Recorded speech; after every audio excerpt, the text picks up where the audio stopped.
चला तर मंडळी, उन्हाळा सुरू झाला आहे. त्यातला पहिला पदार्थ तयार करूया.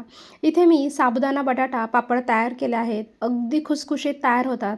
जरासुद्धा साबुदाणा न भिजवता आज आपण हे पापड तयार केले आहेत. अगदी झटपट होतात, जास्त मेहनतसुद्धा लागत नाही. चला तर मग लगेच व्हिडिओला सुरुवात करूया. साबुदाणा बटाटा पापड तयार करण्यासाठी अगदी परफेक्ट असं प्रमाण पाहिजे. नाहीतर जास्त बटाटा वापरला तर पापड लालसर होतात आणि कमी जर वापरला तर पापडाला चिरा जातात. साबुदाणा बटाटा पापडसाठी आपल्याला 1 किलो बटाटे छान असे उकडून घ्यायचे आहेत. 2 शिट्ट्या करून इथे मी बटाटे छान उकडून घेतले आहे. जास्त बटाटे आपल्याला शिजवायचे नाहीत.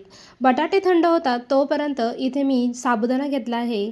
त्यासाठी इथे मी 350 ग्रॅम साबुदाणा घेतलेला आहे. इथे आपण साबुदाणा भिजवून घेतलेला नाही आहे. त्यासाठी इथे आपल्याला साबुदाणा हा भाजून घ्यायचा आहे.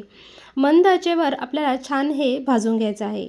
साबुदाणा असा भाजून घेतला ना, त्याचं पीठसुद्धा अगदी छान तयार होतं.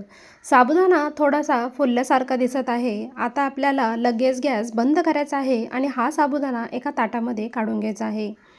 साबुदाणा आपल्याला पूर्ण थंड करून घ्यायचा आहे. नंतरच याचं पीठ तयार करून घ्यायचं आहे.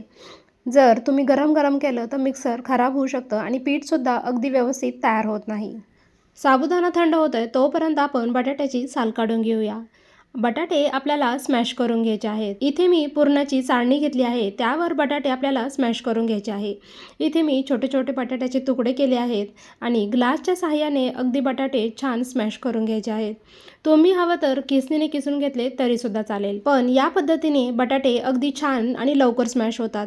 इथे मी सर्व बटाटे छान स्मॅश करून घेतलेले आहेत. अगदी पुरणासारखाच मऊसूत बटाटा इथे छान स्मॅश करून झालेला आहे.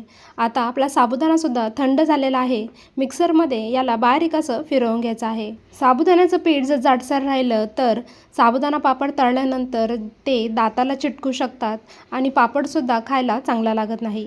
त्यामुळे शक्य तितकं आपल्याला हे बारीक असं फिरवून घ्यायचं आहे. इथे छान असं साबुदाण्याचं पीठ आपण तयार करून घेतलं आहे. आता हे चाळून घ्यायचं, म्हणजे यामध्ये काही मोठे कण शिल्लक राहिले असतील तर ते वरचेवर राहतील.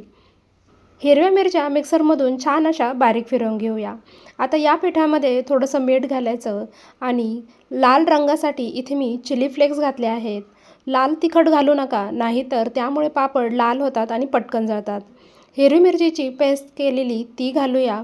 मीठ थोडंसं कमी वाटतं आहे म्हणून अजून थोडंसं मीठ घातलं आहे. साबुदाण्याच्या पिठामध्ये हे पदार्थ सर्व एकत्र करून घेऊया, म्हणजे व्यवस्थित पीठ असं मळलं जाईल.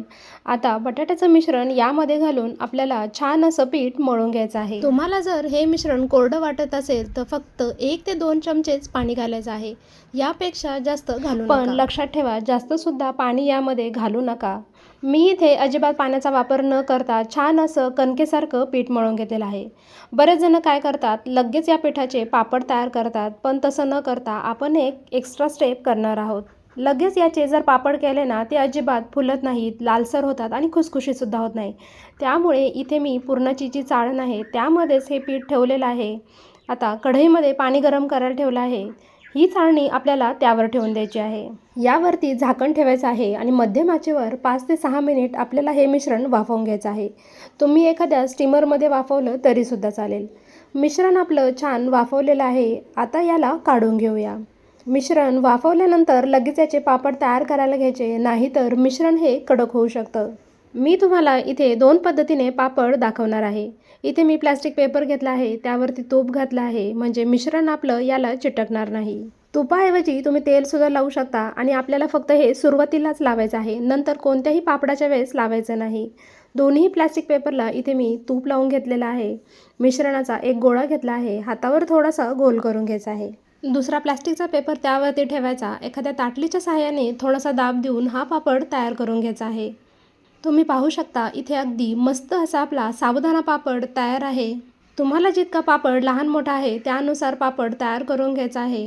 तयार केलेला पापड लगेच एखाद्या प्लास्टिकच्या पेपरवर किंवा कपड्यावर सुद्धा तुम्ही ठेवू शकता. दुसऱ्या पद्धतीने इथे आपण पुरी यंत्राच्या साहाय्याने पापड तयार करणार आहोत. पुरी यंत्राच्या साहाय्याने अगदी झटपट असे पापड तयार होतात.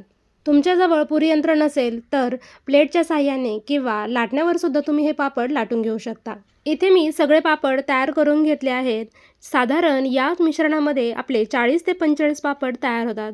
थोड्या वेळाने वरची बाजू सुकल्यानंतर बाजू पलटी करून त्या बाजूने सुद्धा सुकवून घेतले आहेत. हे पापड मी 1 दिवस घरामध्ये आणि नंतर 2 दिवस कडक उन्हामध्ये वाळून घेतलेले आहेत.